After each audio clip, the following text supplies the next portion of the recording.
Yes, welcome to Afrique 24. Welcome to Afrique 24. Good evening and welcome to Afrique 24. My name is Alex Ogega, here to bring you a deep dive into today's most pressing issues shaping Kenya and the world. Tonight we are tackling a full agenda from local politics to international affairs. We'll start with Raila Odinga's newly launched manifesto examining what's fresh in his vision for Kenya, how it resonates with voters, and its potential impact in the upcoming elections. We'll also discuss former Cabinet Secretary Eugene Wamalwa's bold appeal for former US President Donald Trump to halt the Haiti deployment, a move that raises questions about Kenya's role on the world stage.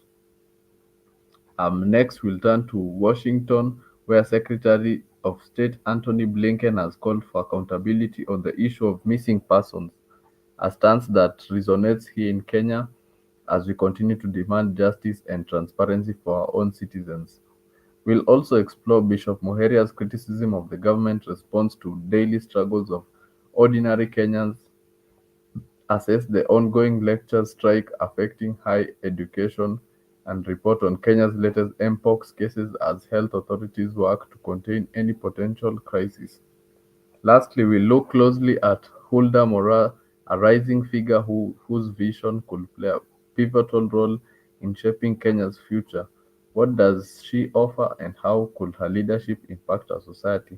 So stay tuned as we unpack each of these critical topics, providing you with insights that matter most. Let's get started.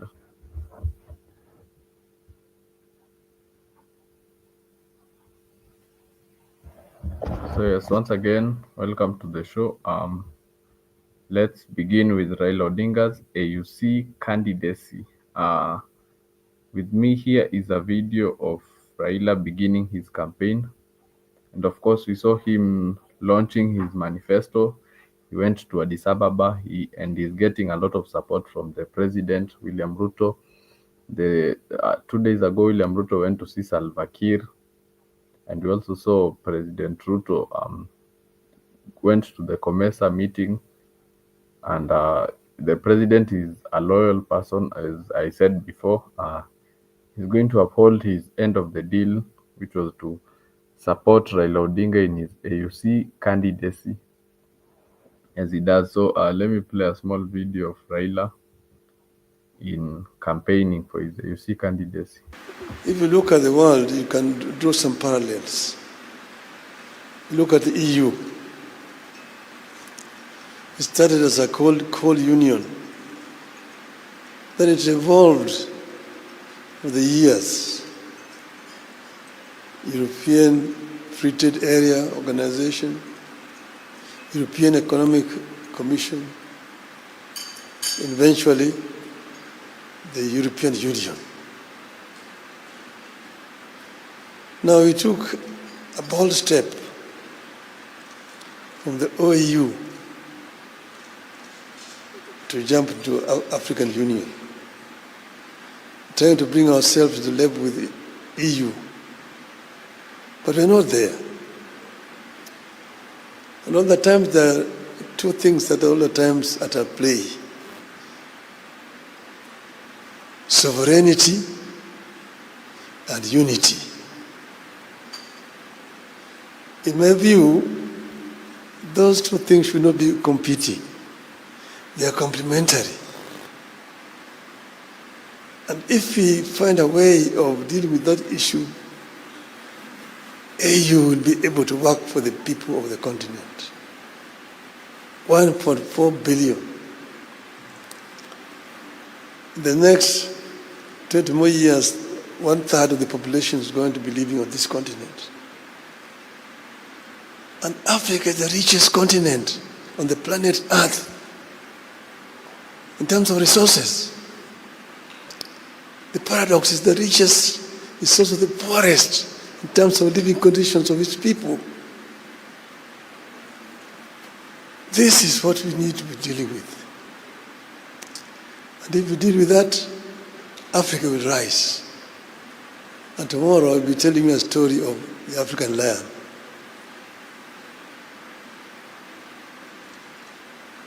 And his message to the other animals.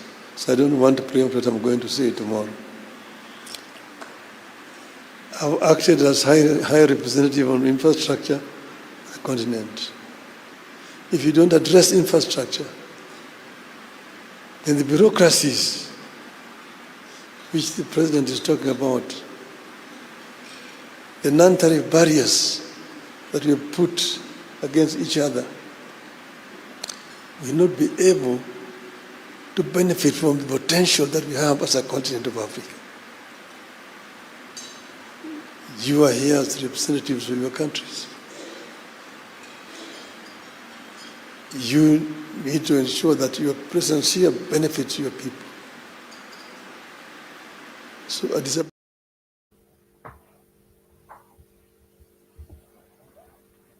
So yes, that is Raila Odinga, the former ODM party leader, also the Azimio leader, and the former opposition leader of the majority of Kenyans, and he is a former member of parliament for the people of Langata,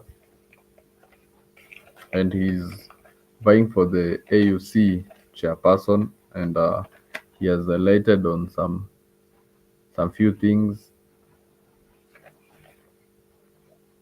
and he has launched his manifesto, and he's got the support of people like William Ruto, Mudavadi, and the likes of the rest who are supporting his AOC candidature.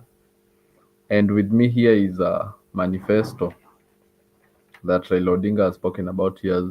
But before I read it, there are things he has highlighted about. He has spoken about Africa being the continent with the most resources in this world, and unfortunately, Africa still remains to be the poorest continent above all, despite having all the minerals. Our problems are deeply rooted. They go back to colonialism, and some of these things we can blame the white supremacy, and others we will have to blame ourselves, because if we have all these resources in Africa, why aren't we rising? We saw in Burkina Faso before Traore took over. mm, Before Traore took over, we saw they were Burkina Faso was a puppet of the West. They did not have their voice of their own. We saw this country, Burkina Faso. They Burkina Faso is big on creating. They generate uranium, and we saw that it was funny. That country did not have uranium, and France, a country which doesn't generate uranium, has uranium. They even have a museum which creates uranium. So with me here is a manifesto by Raila Odinga, and I will read it to you what you have, what he was talking about. The first thing he's talking about is a fast track economic transformation, meaning the economic state of Africa will first rise. When he clinches that seat, we will see us spiraling from a low to a higher state. The same way Ruto told Kenyans that if he gets the seat in 100 days, the gharama ya maisha itashuka. So first economic transformation. And his manifesto also talks about enhancing intra-African trade and infrastructure, meaning that the likes of COMESA and the rest, there will be a lot of intra-African trade between us, and which will generate revenue for the people. And he also highlighted about infrastructure.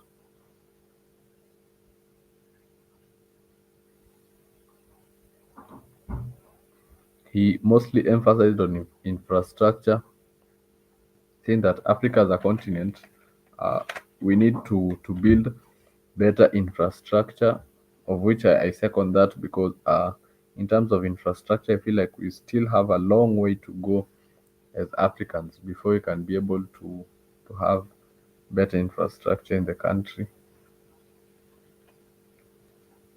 And another thing he spoke about is the financial independence of Africa as a country, meaning yes, financial independence. He also spoke about gender equity and equality, and he finished by talking about agricultural development and climate action. So that is the manifesto of the, our candidate Raila Odinga, and whether he can win the seat, it's debatable. He's up against tough contestants.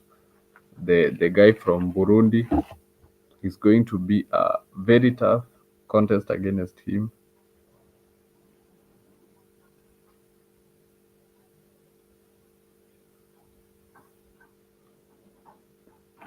And for me, my take is Raila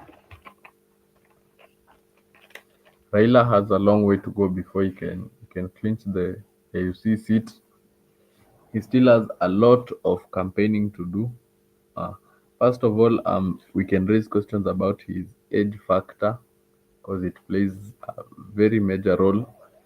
We'll also raise questions about his qualifications. I'm not so sure whether Raila has the academic qualifications to be able to clinch that seat.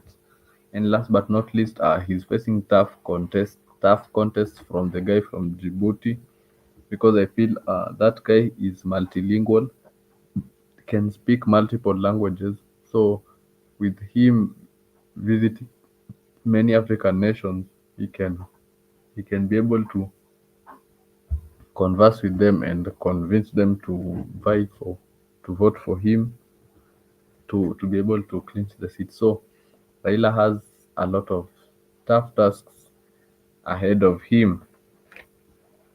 So and we move on to the second topic of today, which we are to break down.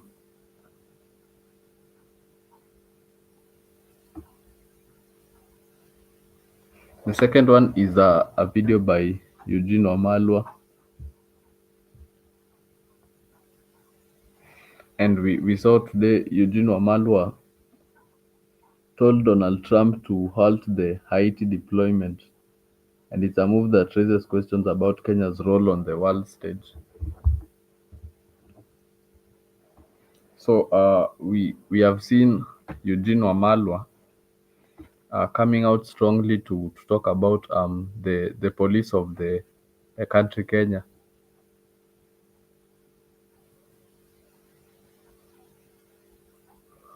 the police of the country Kenya being able to be there.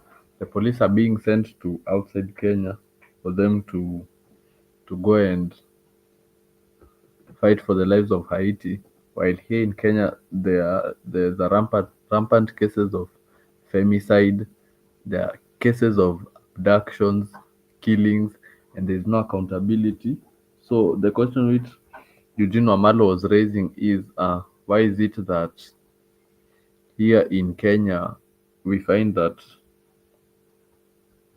the police are not catering for the citizens, and yet they go to Haiti to go and try to defend the nation.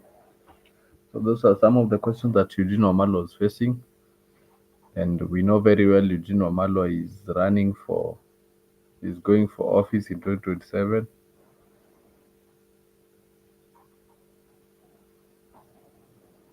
Some few weeks ago, he came out strongly, him and Kalonzo, to say that they might even boycott Azimio coalition to go form their own, which stands by integrity because they feel like their counterparts ODM, the moment they went to government, They fail to uphold the morals. They fail to uphold the guidelines of the party of the Azimio coalition. So they feel like they're being betrayed right now. That's why him and Kalonzo chose to opt the Azimio to go and form their own, which stands by principles, integrity, the one which is on the basis of serving Kenyans as a whole. So I think Eugene Wamalwa is rising well in politics because he is standing by the people, hoping to deliver to them. So that's why right now we see him as an activist, going to call out the newly elected President Donald Trump, saying that the citizens of the police of Kenya need to be deployed to come back and serve Kenyans, of which is raising very, very good issues. And if in Kenya politics of policy was selling, then Eugene Wamalwa would be somebody who could be considered either as a deputy or as a president, not the tribe effect or what he can do. So Eugene Wamalwa is progressing on well in his political career, and he should maintain his principles, the guidelines, and stick by his morals and always stand by the people of Kenya, because the people of Kenya will always stand by him. And when we all stand by the truth, we shall have a great Kenya, because here in Kenya there are a lot of good leaders. So it's just a matter of the citizens electing the good leaders who can uphold integrity. So what I'm seeing from Eugene Omalo is that somebody is willing to fight for this nation, to try and deliver. So Kenyans should rally behind people who fighting oppression, people who are fighting against corruption, people who are championing for change, and those are the things which we as citizens should be trying to trying to achieve. So that is the second thing we have talked about. Eugene Omalwa standing, calling out Trump to release the Kenyan soldiers to come and help things here in the country, and it speaks volumes of where we are as a country. See somebody in the comment section. Gypsy Corner, thank you so much. I see you there in the comment section. You're saying hi. How are you, Gypsy Corner? I'm good. What about you? So Gypsy Corner, karibu sana kwenye live. Thank you for being the first person. We start Gypsy, tumeanza na kuchambua manifesto ya Raila. So Gypsy Corner, if you're there in the comment section, I want you to tell me why you think Raila can be. Do you think whether Raila can clinch the AUC seat? Yes, thank you. I'm good too. So I want us to discuss something with you, Gypsy Corner. Do you think Raila can win the AUC chairman?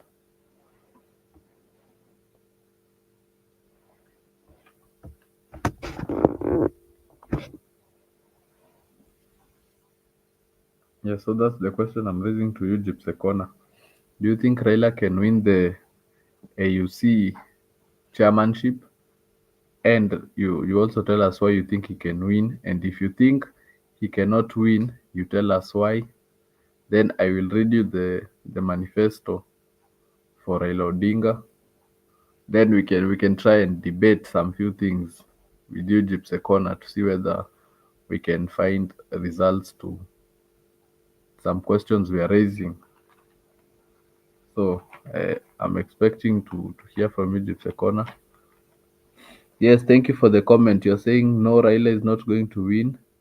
He has never liked leadership. So Gypsy Corner is saying in the comment section, Raila is not going to win because he has never liked leadership. So what is making you say Gypsy Corner Raila has never liked leadership? because that is controversial. Raila has always been Raila has been always in the leadership from his early days in the 90s, in the Moi regime up to now. He's in leadership because he is in government. The government of Kenya is leadership. He has had a lot of handshakes. The 2007 Usumkate where he became the prime minister. So we can't just say he has never liked leadership. He has liked leadership, and what I can say is that the problem he has made quite a while is that he has been a realist. He has wanted the system to work instead of trying to control the system. He has wanted it to work, and we know politics is a very dirty game. You have to try to influence the result for you to clinch that seat. So thank you, Osam, for coming to the show. I see you there in the comment section. Niaje Osam, I hope you are good wherever you are. Thank you for joining. You are saying Osam is saying Honorable Raila will win the AUC chairmanship 100%. He's qualified as a native of East Africa. He has done much for the greatest economy in East and Central Africa. So what you're saying, Osam, is debatable. It's somehow a bit controversial. You're saying Raila will win because he's qualified as a native of East Africa. He has done much for the greatest economy in East and Central Africa. So my question to you, Osam, is how is that prove it? I want you to explain to me how Raila has done much for the greatest economy in East and Central Africa. How has he impacted? So I'm waiting to hear from you, Osam. Also, Gypsy Corner, I want to hear from you. You're saying Raila cannot win because he has never liked leadership. So why would he vie for the AUC candidacy if he has never liked leadership?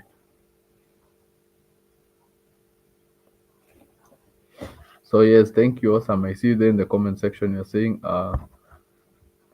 Raila likes being a second fiddler. He likes being in the shadows of presidents. I wish he wins AUC for peace in Kenya. Otherwise, he won't make any difference in Africa. So also, Dipsekona is saying he wishes Raila wins AUC for peace in Kenya. Otherwise, he won't make any difference in Africa. So that is the take of Awesome. And those are not the views of the show. Those are the opinions of Gypsy Corner. He's saying Raila won't make any difference in Africa, of which you see there's something with Kenyan politics, awesome, which not awesome Gypsy Corner, whereby we have created a culture where people are not really upholding the people are not being keeping their word. Yani, politicians in Kenya here they don't keep their word. There are people who change like a chameleon, and they can do anything to manipulate the people. So let me read you the manifesto for Raila Odinga for you, Awesome and Gypsy Corner. So you guys will give me feedback. So there is something he spoke about, and he said fast track economic transformation. He also spoke about enhancing intra-African trade and infrastructure. He also spoke about financial independence, gender equity and equality, agriculture, agricultural development, and he also spoke about climate action. So that is the manifesto for Raila in his AUC candidacy. So Gypsy Corner and Awesome, I want you to guys to give me a comment about his manifesto. Do you think we can do you think he could have drafted a better manifesto? Or do you think even if he gets the AUC chairmanship, will he be able to deliver, or he's just going to be like the president, where you got what you wanted, but you haven't delivered what you said, and you have a manifesto to complete. So, uh, Awesome is saying in the comment section, Kenya being the greatest economy in Central and East Africa, Kenya is a good example of a good democracy. That's the reason why we are here talking politics, and Uganda, Somalia, Sudan are unable to do. Yes, awesome. For the first time, I agree with you on something.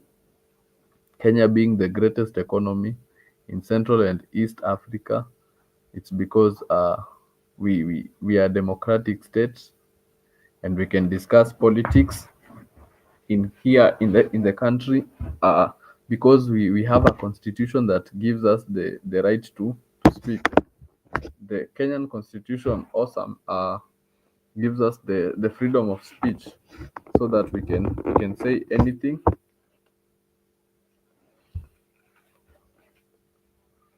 So, and compared to other countries like Uganda, the problem is dictatorship. That's the problem with them.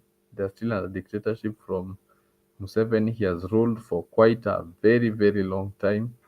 We are yet to see the changes, and he's still in office and wants to still be in office for the longest time ever. And he's not bringing any change. So Museveni is standing in the way of the people of Uganda. So Museveni has a role to play in the underdevelopment of countries like Uganda. But going forward, what can be done better? I think Uganda to create a system needs to create a system whereby they can remove somebody from office, and like there won't be any chaos, violence, or dictatorship, because in countries like Uganda, democracy is not prevailing. But what I can say is that here in Kenya, as much as we can say we have a good economy compared to the likes of Uganda, Somalia, and etc., etc., we still have a long way to go as a country, because we set the bar so high, and there is a lot of looting of funds, there is embezzlement of funds, and yet the government wants to tax citizens a lot. That's why they drafted the Finance Bill 2024 to go and tax the citizens much more. So yes, we have a good economy compared to South Africa, not South Africa. We have a good economy compared to countries like Uganda and Somalia, but we can still do better, because here in Kenya there is a lot of embezzlement of funds, and there is no accountability. So if we do away with that, then we can rise to the likes of South Africa. So Gypsy Corner in the comment section, you are saying Raila has always confined himself through Kenyan politics, and remember, he has been warned that it's not a retirement chair.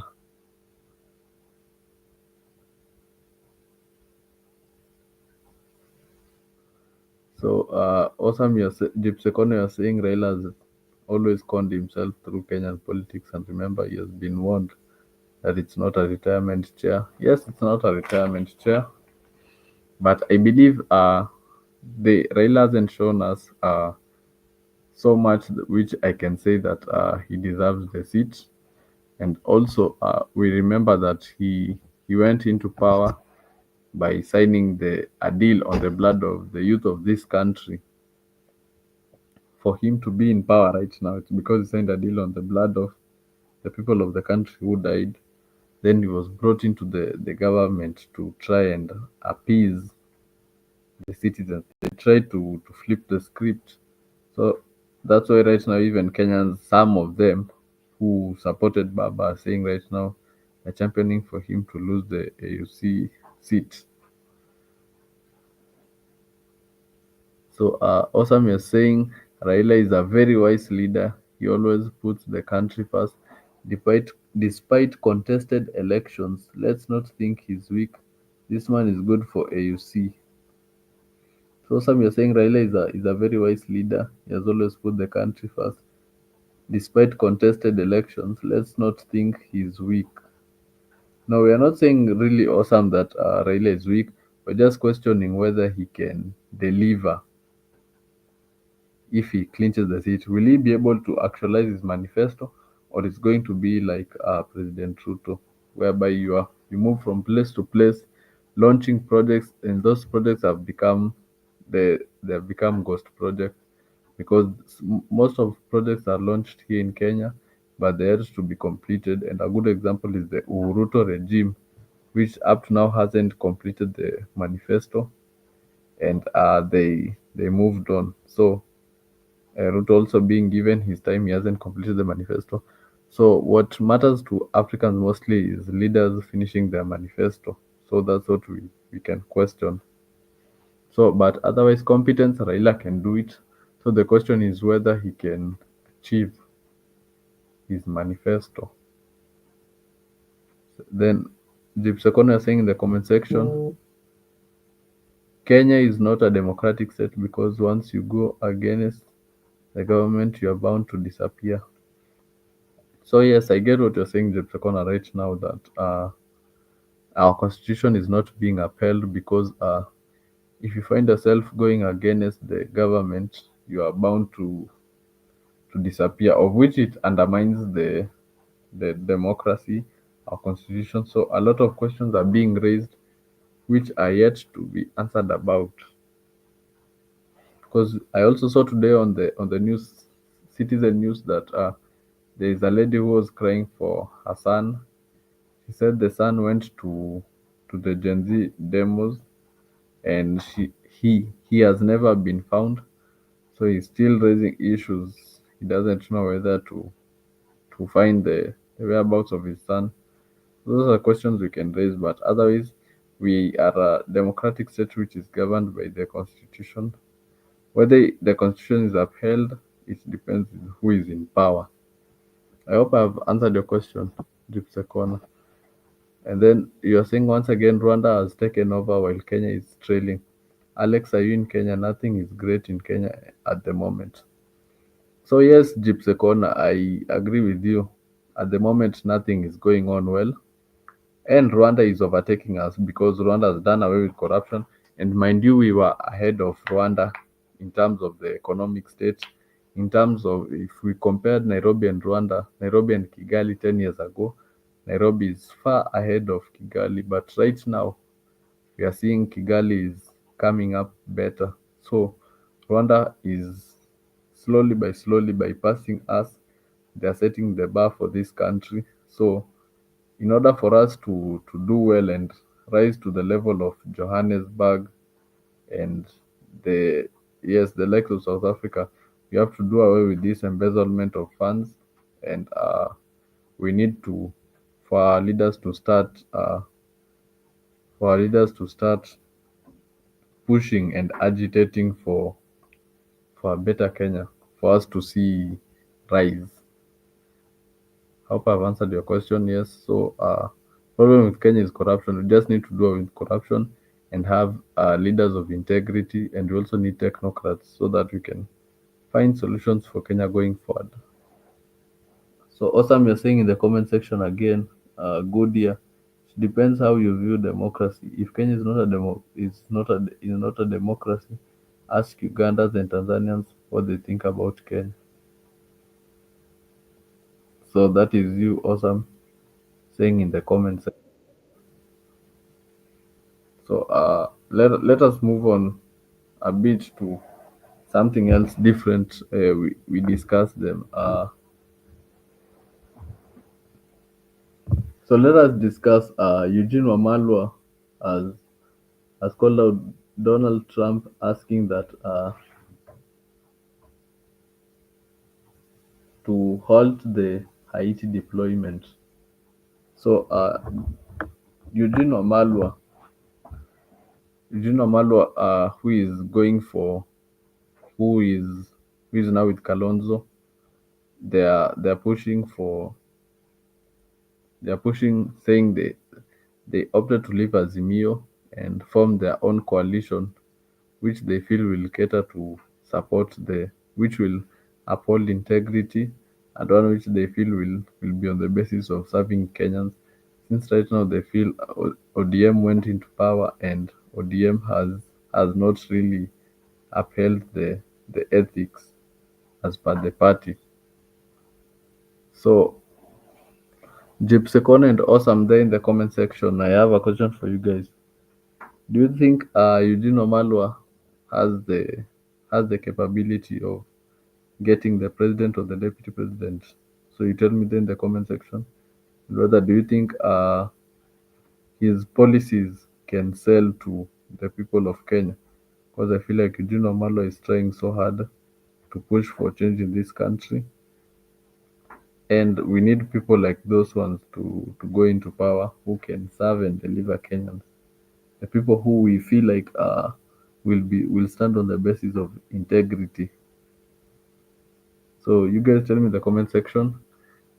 And we have also seen Eugene Omalo raising question that why is it that our leaders are sending police to go to Haiti and fight go to fight the war in Haiti, and yet here in Kenya we have abductions, we have killing, and there is no accountability. So those are some of the questions which people will raise. So Awesome and Gypsy Corner, I hope to see you in the comment section. We discuss the Wamalwa issue.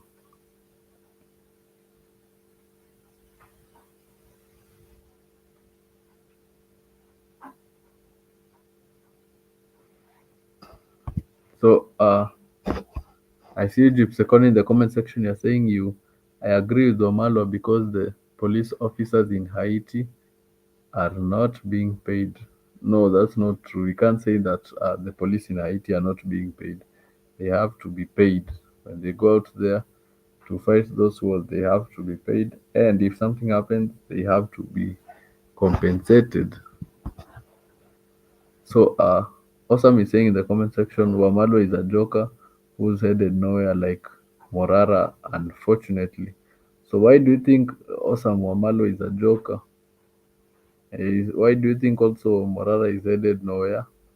Because I feel like these people are trying to stand on in to are trying to to break barriers. I think these people are trying to agitate for change, and they have not really stood as tribal kingpins to lead where and where.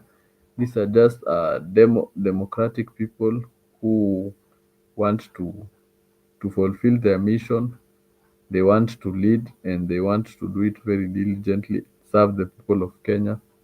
So we have to rally behind them because we need leaders who are going to fight for the citizens. So awesome again in the comment section you're saying the Haiti mission is successful. The only problem is that Kenyans cannot get the credit for the good job done. It has to go to the sponsors, UN.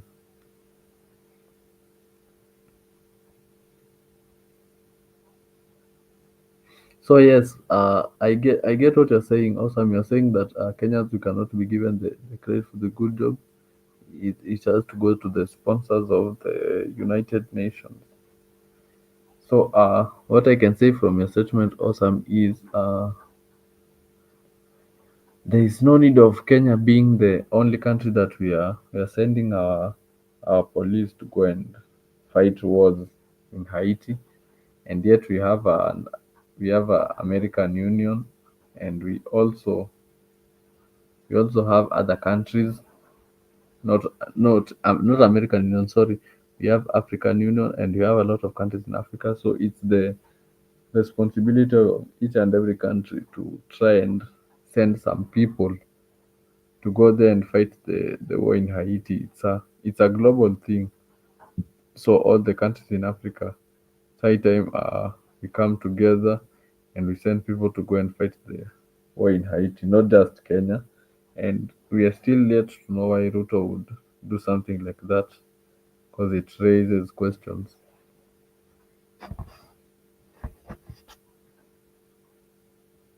Yes, also, yes, Gypsecon, I agree with you. Amalo is sensible. Why would you send Kenyans to fight Americans' war? Very good question that we are raising.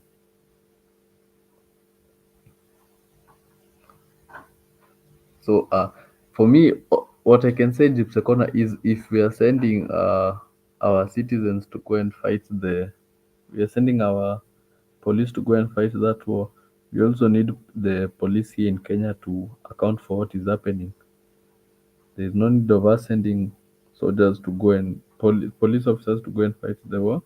And yet here we have a lot of crime being rampant. If you watch the Kenyan news each and every day, it's to some point becomes depressing because you're only hearing of crime, murder, femicide, abductions.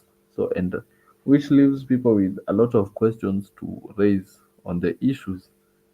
So there's no need of us sending police officers to go and fight in Haiti, and yet here we are things are happening and there is no any form of accountability. So it raises a lot of questions.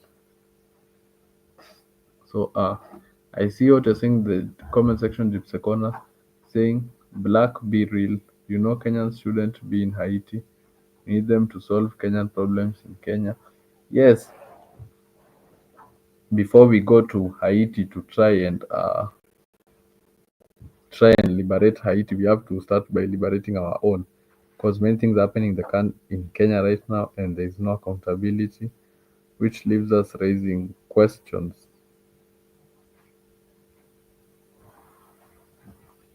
Why send our people out there, and yet things are happening in the country, and nothing is going on right, and there is no. That's why we're saying this is the one of the worst governments we have ever seen in the country. At least with the previous regime, it wasn't good, but this one is five times much worse. So, what Eugene Omalo is doing, I second you, Gypsy Corner. Let us push for leaders like Eugene Omalwa so that they can go and try to liberate the country. Yes. So we move on swiftly to something else. There are many top stories to talk about. So we have tackled the Eugene Omalwa issue. So, and next we turn to Washington, where Secretary of State Antony Blinken has called for accountability on the issue of missing persons, a stance that resonates here in Kenya as we continue to demand justice and transparency for our own citizens. So, even to you, Osam and Gypsy Corner, I want you to give me your take in the comment section about the Secretary of State Antony Blinken calling for accountability on the issue of missing persons. So I want you guys to write me there in the comment section. And we have done two topics already: the issue for Eugene Wamalwa and the one for Raila's AUC candidature. So right now, let us break down this question that Blinken has raised, of which it's a good thing when we hear things like those being raised by people outside there, because it shows us that we have the support. The human rights is very quiet, which raises questions. For the Hague, the International Criminal Court (ICC), we expect them to go after the president and the deputy after they have finished their term, so that they can be able to account for things that are happening. Because we thought we would be done with the days of bodies being thrown in Rivala with this new regime, which was happening in the times of Uhuru. We had a lot of people, we had a lot of people's bodies being thrown in Vivayala, which is not a good thing. But we are seeing the issue still continues, and we also saw when Kindiki was addressing the nation, when he was asked about the abductions, he said he had passed over the baton to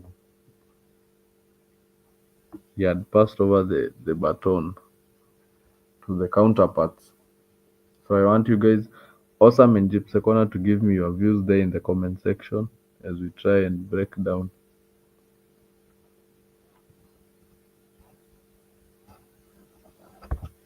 So I see you there in the comment section. Awesome is saying Kenya has no problem. The only thing we have is a self-centered region who think they have a right to lead the country forever.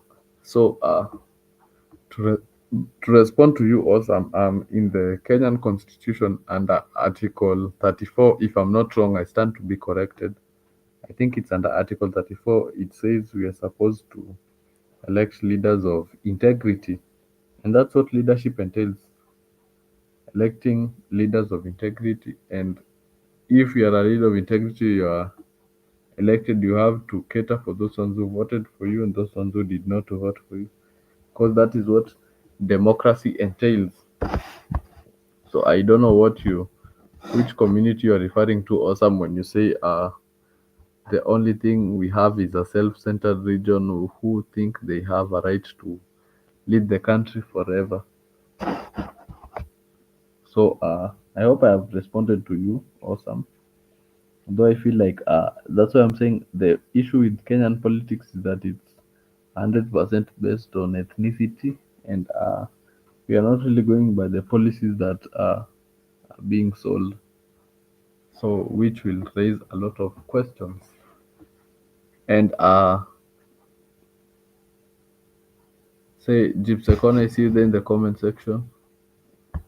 You're saying that Alex body parts being thrown everywhere has been happening in Kenya since independence, but the degrees that matter the moment, no one has ever been held accountable.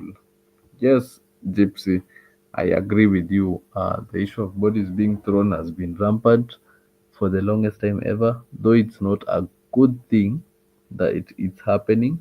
We condemn all of it that is happening because life is precious, human life is precious very much. Everyone is important. No one deserves to lose a loved one through body being thrown in Raila or anywhere. But with this new regime of Ruto in the year 2022, before and immediately after election, we expected to try and at least do away with bodies being thrown everywhere. So I hope I have answered your question, Gypsy Corner.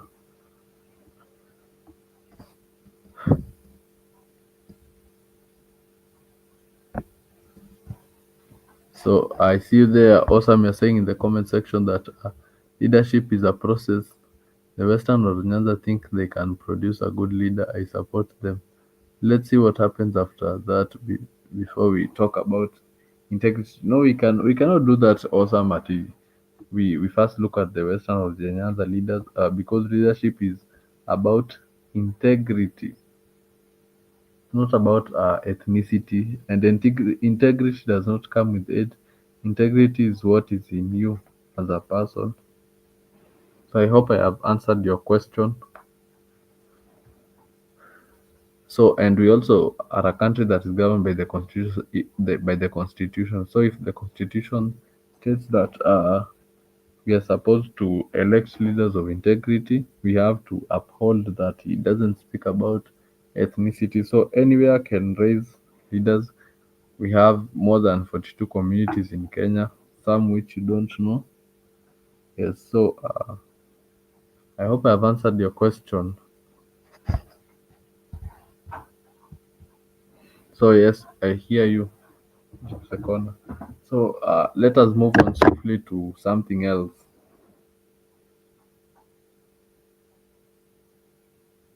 So, we have tackled that issue with Eugene Wamalwa. So, as we move on swiftly, we are talking about Blinken on the issue of missing persons. We hope to have some sort of stability and accountability. Because if it reaches the point where U.S. Secretary Anthony was complaining about the missing people, it shows that we there is justice out there. There may not be justice here in the country, but at least there is justice outside there. And when people keep on pushing, because social media is a very powerful tool, and right now we have online media which we can try to use it to fight the abductions and the killings. And when we raise a voice, we will be heard. We will be heard. The government will respond.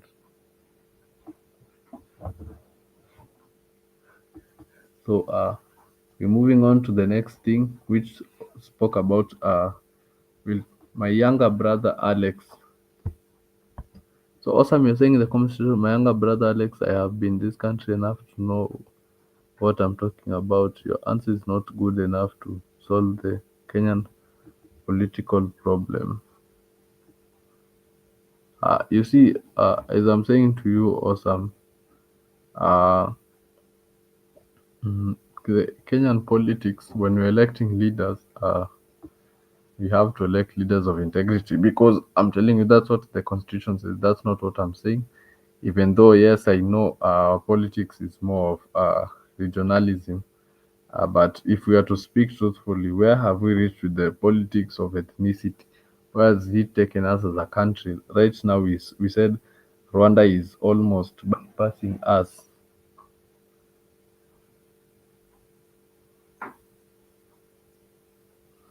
So I get you. You are saying awesome that the next president should come from Nyanza or Western. Then from there we can proceed. So to you, awesome. I don't have a problem with Nyanza giving us a president or Western giving us a president. But if they give us a president, they have to give us a president of integrity, someone who can come in and deliver to the citizens. Because we don't need the shareholding thing or fighting over the loot.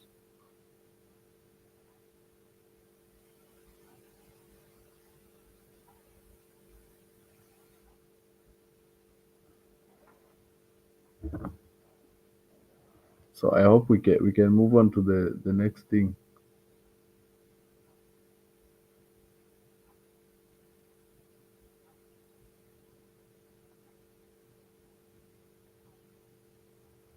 So with me here, I will play a small video. Then after playing with the video, we will talk about something else. So let me play the video.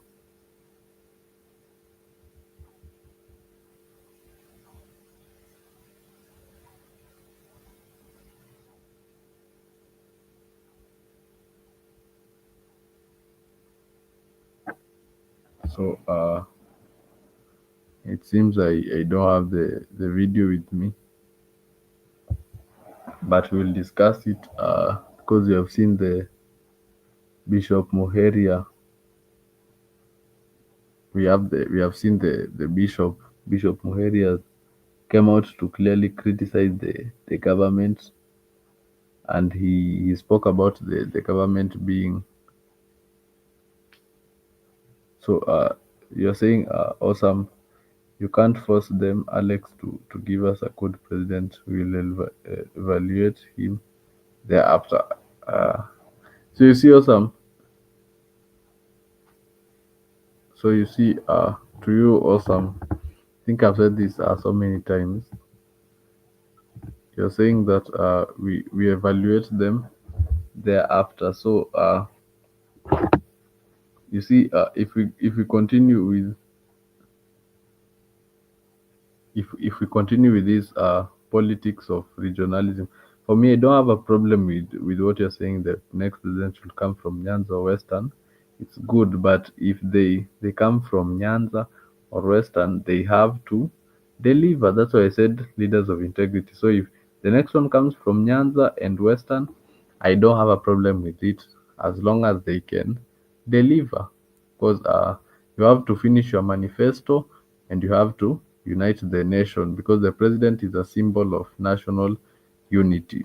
So it's not just leaders because I don't see the need of having a leader from Nyanza or Western and comes in and does what we have seen from Ruto.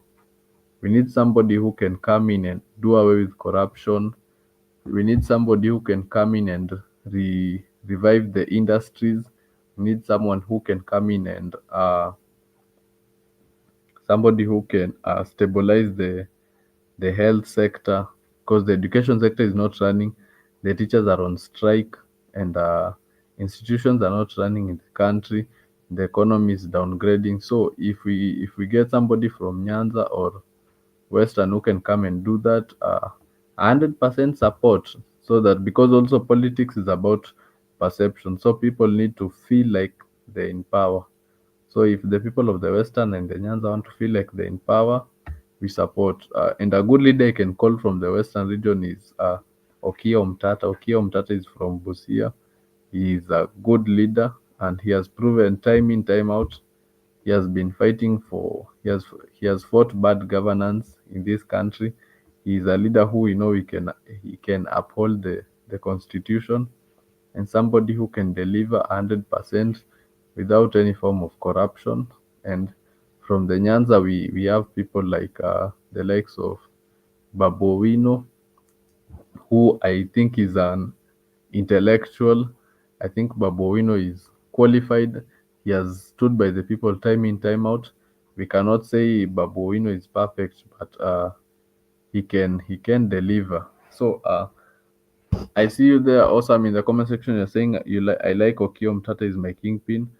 Yes, Okio Mtata is a good leader. Me, I will always support somebody who I feel is somebody who can deliver to the citizens. We have to give him support.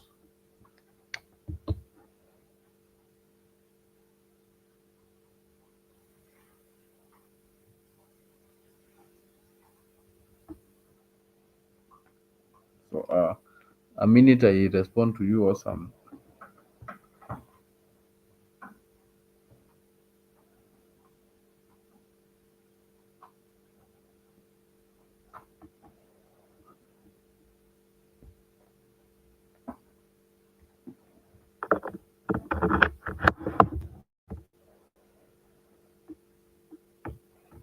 So I see you there. You're saying they say that the tribe problem, Alex, did not begin with the white man. This is something they found with us. Therefore, there's nothing that we can do about it. The only thing is to come to a consensus. You see, let me respond to that. Awesome. Thank you for that comment. If you checked the Gen Z demonstrations when people went out to the streets, they identified as tribeless, fearless, leaderless, meaning that they cannot be mobilized into tribes to go there and vote. For the Gen Z demonstrations, if the youth today vote, they will go and vote in the person whom they feel is going to do the job. And you see, the youth are many in this country. If we check the population, so you see, we cannot 100% say that we do away with the tribe. We do away with the tribalism. Tribalism is not the same thing. It's different. So where we are headed to the next 20, 30, 40, 50 years, this politics of regionalism is going to reduce to a substantial amount of. So if leaders want to be elected, they will have to come up with policies. They will have to uphold integrity. I hope I've responded to you, Sam. James Sekono is saying Baboino can't lead. He's part of the opportunistic group, opportunistic gang. So let me respond to you, Osam. You're saying Babuino because it's part of the opportunistic gang. The reason why I'm saying I'm forwarding a name like Babuino is because I I have been to Embakasi a number of times, Embakasi East. I see the things which Babuino is doing, and if I follow up with his manifesto, I see the things he's trying to achieve his manifesto before 2027 to see whether he can vie for the candidacy of Nairobi. So, as I said before, no one is perfect. Yes, he is in ODM, and I can give you another example of somebody who I feel is a good leader, who is Richard Onyonka, and he's somebody who has kept the government on check. He has exposed bad governance, and he is in ODM. So,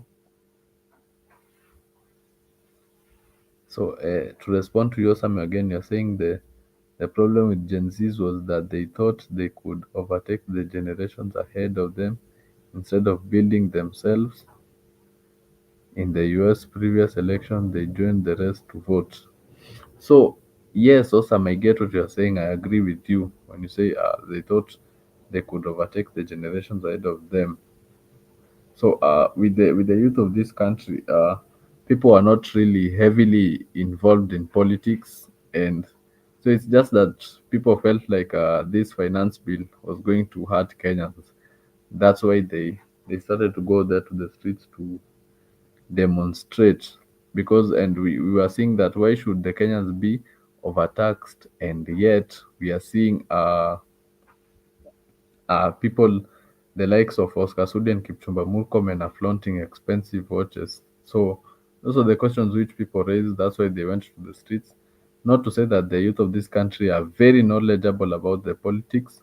So the people just need to be taught. They should also accept to learn, and if you they need to also incorporate other generations for us to have a nation, because it's not just about the Gen Z's, it's also about the generation Y, generation X, and the generation Alpha. You're saying I hope they've learned something. Yes, I hope they have also learned something from the demonstrations. Sorry, not from the demonstrations. I hope they have learned something uh, in politics, and going forward by the year 2027 they would have learned more things. Yes, so it's a learning process for them. Overtaking a generation ahead of you doesn't work. The US has shown us Trump is the president elect because of the Gen Z's. So yes, I get what you're saying also, though I cannot really comment so much about the politics in US. Being someone in Kenya, the focus is more on our politics here, the things that are happening here in the country. So I hope I have tried to answer some of your questions, Awesome and Gypsy Corner. Thank you guys so much for keeping the comment section always alive as we try to break down things that are happening here in the country. If you're joining with us on X, make sure you like, subscribe, and share Freak24. And thank you for joining us. We appreciate all of you, and we're here to break down the things that are happening in the country. We move on swiftly to the next thing. We explore. We Bishop Muheria criticized the government response to the daily struggles of ordinary Kenyans. So we have seen the bishop of the Catholic Church called Muheria coming out to clearly speak, and he said that this government is not really adhering to the plight of Kenyans. It is they are doing things without the consulting the citizens. There is no public participation, and like I said before, they are not really trying to uphold the constitution. So I need to get your views, Gypsy Corner and Awesome. Thank you, Gypsy. You're saying nice show. Thank you. We work so hard to bring you these shows where we can try and educate each other, try and enlighten each other on matters, so that we can learn and we can grow and we can do better as citizens of the country. So for the longest time, the church has come under a lot of scrutiny from the media, from the people. Church has been labeled as it has lost its value, where politicians go and stand and speak, and they be able to politicize and speak bad about each other in churches. That's one of the things which the demonstrations people refused them, because we felt like they are using the wrong forum to politicize. But right now we are seeing the church coming out clearly to condemn something, and one of them is Bishop Muheria, who came out to condemn the act of this government doing things without consulting the citizens. He spoke about the Shah and the sheep, saying that the Shah and the sheep has not really delivered to the Kenyans as expected. People are not able to be treated because NHIF has been done away with. So I expect to see you guys in the comment section, Gypsy Corner and Awesome. I expect you guys to give me a view. So what is your take? What is your take, you guys, on the church commenting on matters that are happening in the country?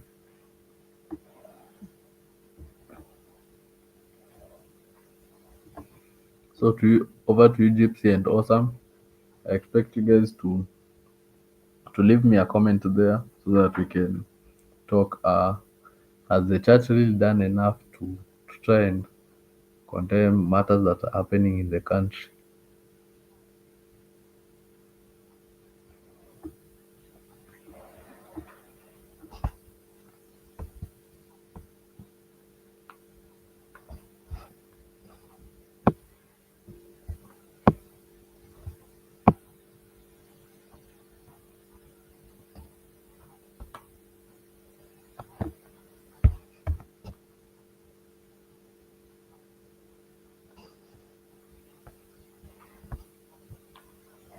So I'm expecting to hear from you, Gypsy Corner and Awesome, about the.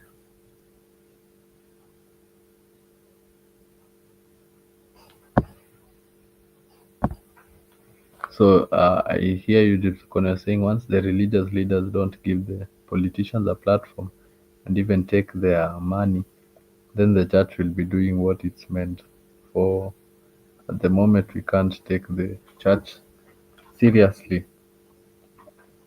So thank you for that comment, Gypsy Corner. And I'm saying we can't take the church seriously because the religious leaders don't give the politicians. So what you're saying is that let me even upload the. You're saying once the religious leaders don't give the politicians a platform and even take their money, then the church will be doing what it's meant. For the moment, we can't take the church seriously. So yes, I agree with you. The churches should stop giving politicians platform, and they should stop taking their money because we feel like that's why the politicians are able to take advantage and to be able to say whatever they want because feel like uh, they will feel like they have already paid for it. So but I think we should be giving we should give the flowers where necessary. If the church comes out to condemn something about the government, we give them their flowers, and if they do something wrong, we criticize them because religion is the opium of the society, and religion should be something which should be setting the setting things right for the society. So and it has not been happening in Kenya for a while, which leaves us raising a lot of questions about the integrity of the church. So I see you again, Gypsy. You're saying, in other words, religious leaders are on government and MP's side. And over to you, Gypsy. So, and why do you think they're on the side?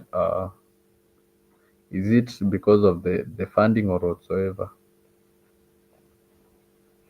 But we have seen some religious leaders standing their ground, and a good example is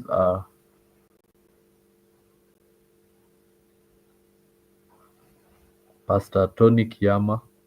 Pastor Tony Kiama, who came out clearly to condemn this government for fighting over loot and calling it, saying that this is not really the government of God because the government of God will not be doing what we are seeing from these religious leaders. So yes, Gypsy, I hear what you're saying. You're asking me how many religious leaders have come out to condemn the government apart from one or two. So yes, we have only seen a minority of the leaders to who are coming out to condemn the bad governance, but I think there are also maybe this is maybe there are some who do it, but they haven't gotten the opportunity to reach the mainstream media, because you see also the mainstream media is also very biased with whatever they do. But a small minority, yes, I agree with you, either one or two or three have come out to really condemn things, and then others have been quiet, probably because maybe they received funding from the church, and of which if they received funding from the church, that's why they kept quiet on things that are happening in the society. Then that church has lost its credibility already.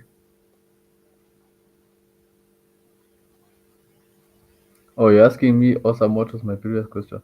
My previous question is, do you think the church is doing enough to criticize the government? Or, yes, do you think is the church coming out strongly to condemn things that are happening in the society or not?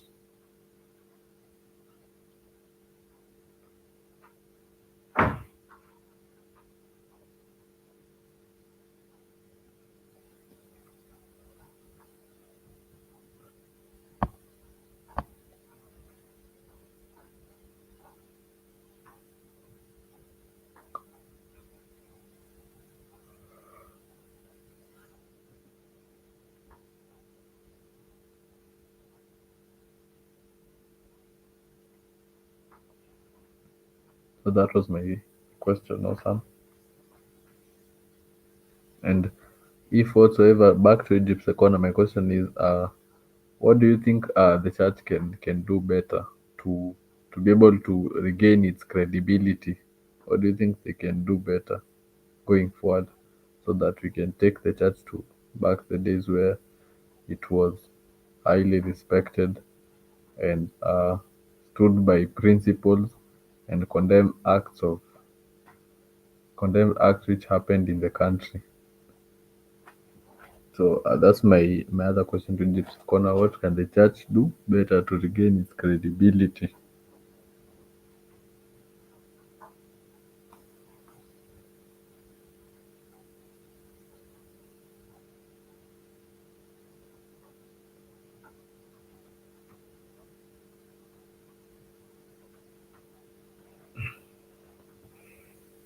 So as I wait for your response, Gypsy Corner, let us tackle something else.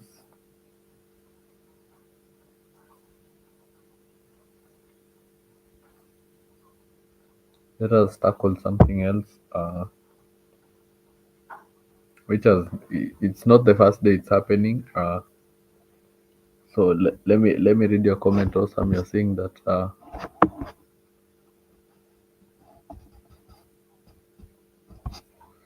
Awesome, you're saying the church is very independent of our views about condemnation. Let's not criticize them because of our beliefs and thoughts about politics in our country.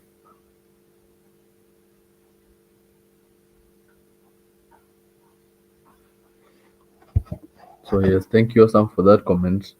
I get what you're saying. You're not supposed to criticize because of our beliefs and thoughts about politics in our country. Okay, yes, I get your point of view,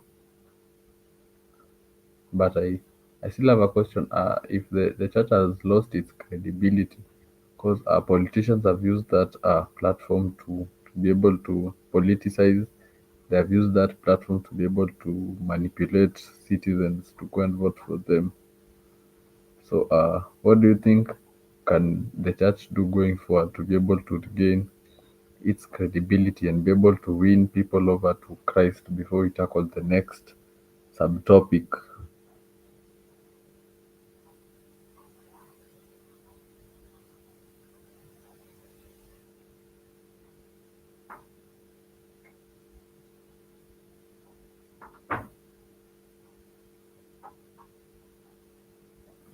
So, as we move to the next topic,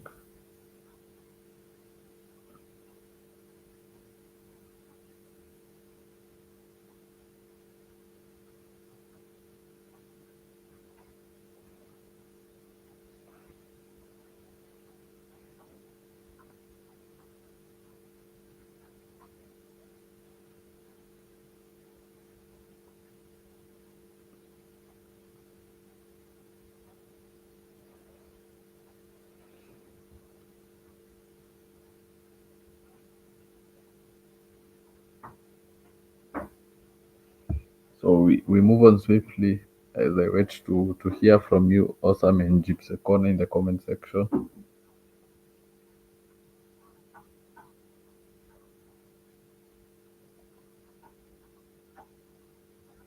So the next thing we'll be tackling is the lecturer strike continues. But before that, let me read your comment. Osam, you're saying, what happened to freedom of speech? The church got involved in politics. You're saying the church got involved in politics so we can criticize them. Okay, I get what you're saying, Awesome. Let, let me move to the next subtopic.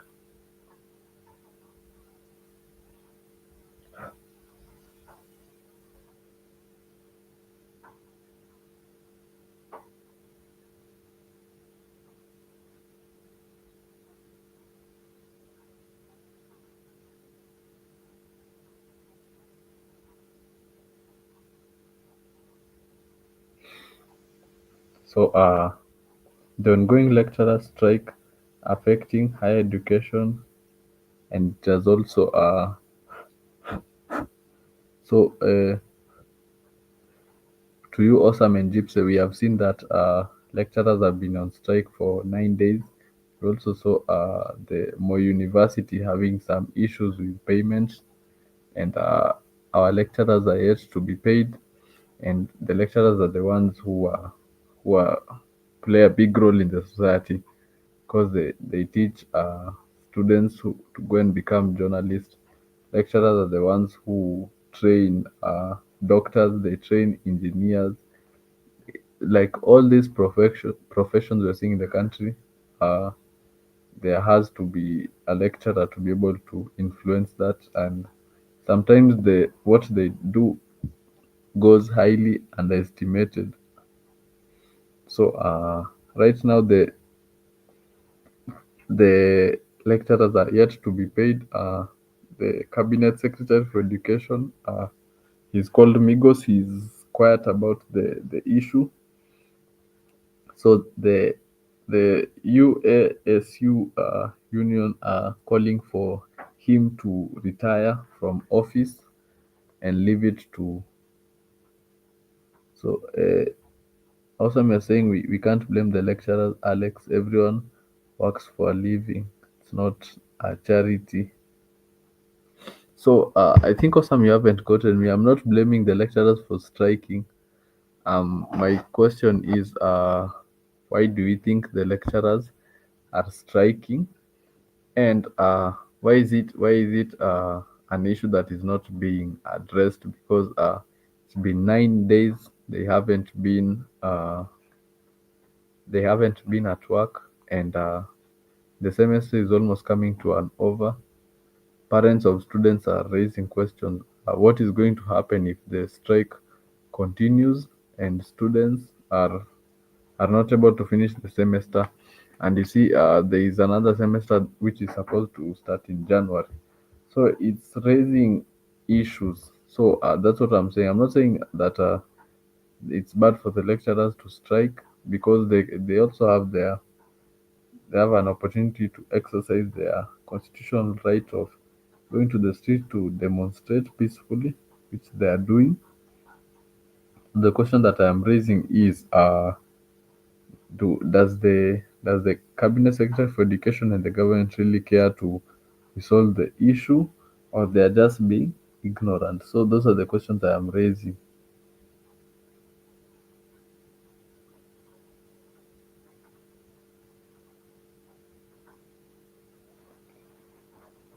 So the issue is education, and I hope the government will be able to finish up with the issue of education, because lecturers need to be paid. They have gone for months without a salary, and it's underestimated what they do, but they try very hard to try and they're the ones who shape the society because they they teach many professions, and they make people who they are. If you see somebody is a good journalist, thanks to lecturers taking their time and effort. If you see doctors, if you see engineers, if you see chefs, if you see all of these professions, the work ethic of the lecturers to which they put in. So they need to be appreciated what they do in the society.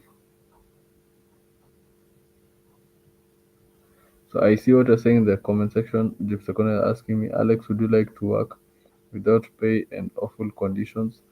No, I wouldn't want to do that. But you see, sometimes it's about passion. A passion. So the lecturing teaching thing, it's a passion, and it's a profession which should be respected by the government because you have to pay people haki yao. Same way, if you go to a matatu, you have to pay the conductor the 50 or 100 bob because they deserve it. It's their right to get that. So everyone has a right to be entitled to a good salary. And if you have a contract that you're supposed to be paid this amount, and your work is supposed to be done within a certain time frame, when it reaches, you're supposed to receive your payment. No one deserves to go months without a payment, and you work hard, and lifestyle in Nairobi is quite a bit expensive. So it's not easy to survive without a salary. So yes, thank you, Gypsy Corner, for the question, and thank you guys so much for keeping the comment section alive.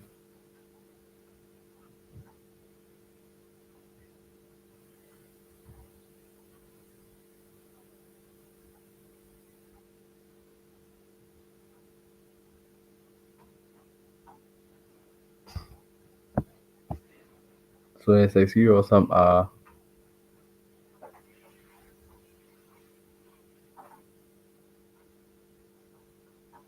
So you're saying, Gypsy Corner, that we can call it passion. For example, you go to the hospital, they want the money before the treatment. So I get what you're saying, awesome. And what I don't know the policies that are there in the hospital, but I do believe they're supposed to cater to the person who is sick, and afterwards is when they're supposed to receive their payment. So this thing of asking for payment before treatment, it's not a good thing to do, but also again, it's not a good thing to go months without a salary. Cause and people need to raise their issues, and they need to be heard. They haven't been paid, they need to complain until they receive payment. So awesome, you're asking me, where is Mzalendo? Come back. I know Kamala disappointed you. Yes, so Mzalendo today is not available, but as we go on, he might join the show, or if he doesn't join, he will have another show at 6 p.m. Kenyan time to be able to discuss issues. And I know you won the bet because you are supporting Trump and you are supporting Kamala Harris. Yes, so Mzalendo is there. So I hope we are done with the issue to do with the strike. So let us move on swiftly to something as we wind up the show.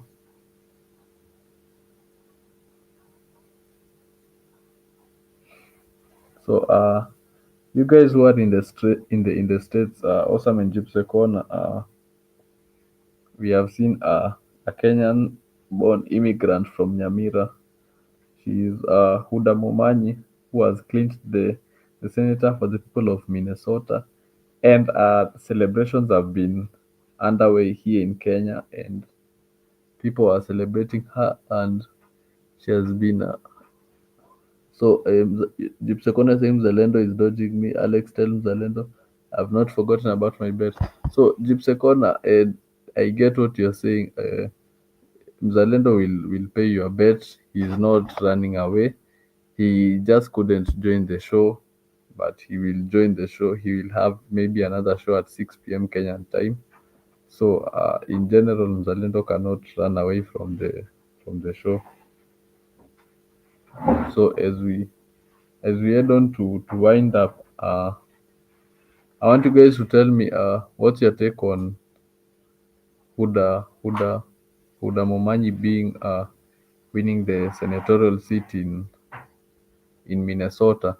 Do you guys think she will be able to deliver? And before we move on, I want to hear from you, Sam and Gypsy. Do you guys think the lady Huda Mora will be able to deliver, knowing that she clinched the senator seat, the, the first Kenyan immigrant to be able to do that?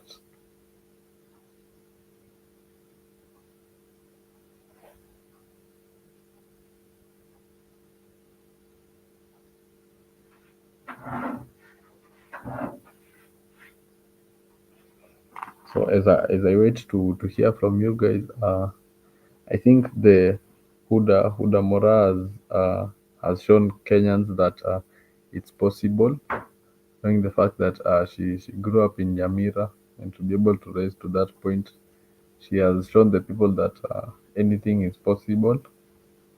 That if you have a dream, if you have a dream, you have to fight for it. And do you guys there in the comment section think that if she chose to go the Kenyan political way, would she be able to really get any seat, let's say like the presidency? Because politics is limited to ethnicity. Do you think Huda Mora would have clinched the presidency seat if she chose to politicize in Kenya?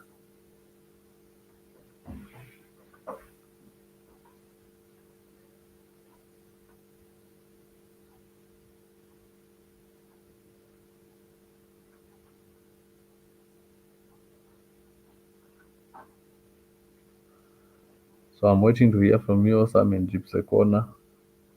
You guys need to tell me what can we expect from Huda.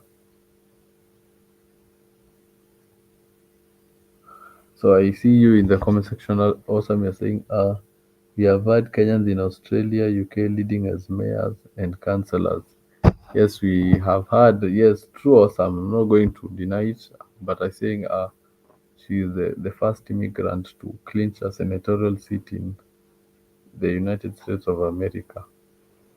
But we have heard from other countries, which it's true. Oh, I get you in the comment section also. You're saying you have no idea about the Kenyan representative in the US, but you congratulate a good job. Yes, yes, thank you for that. Awesome. I get what you're saying, and I also do congratulate her for clinching the seat. She's showing many Kenyans that it's possible to be able to move from Kenya and to go to the states and to be able to fight for what you feel is right.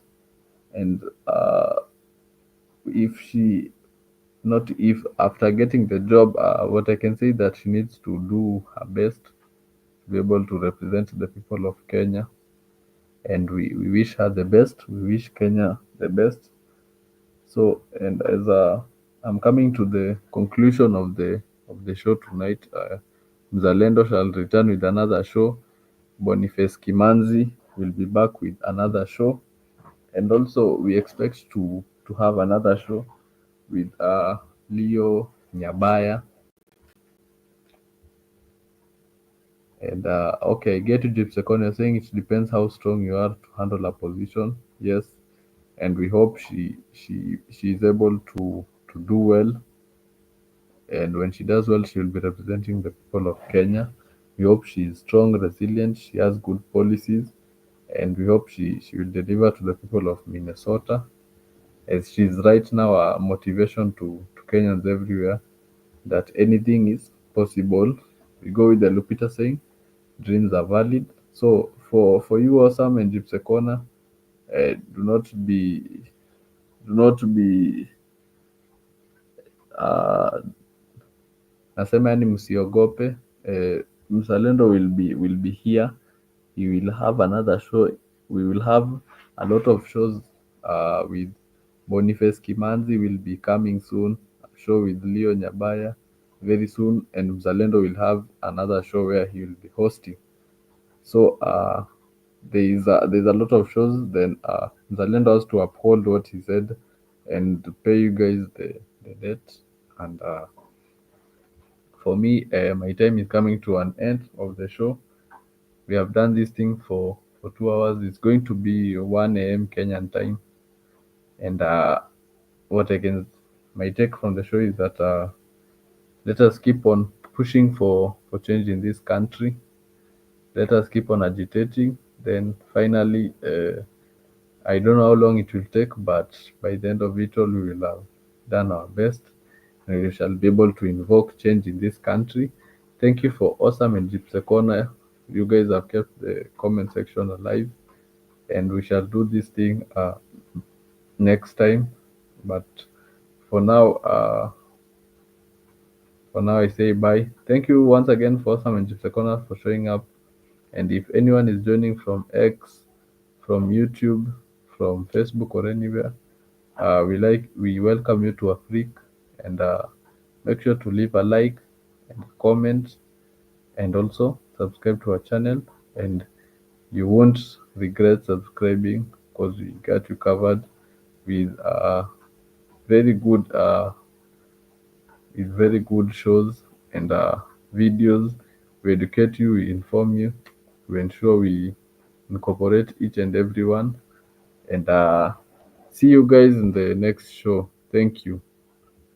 Thank you once again, Gypsy Corner. Thank you.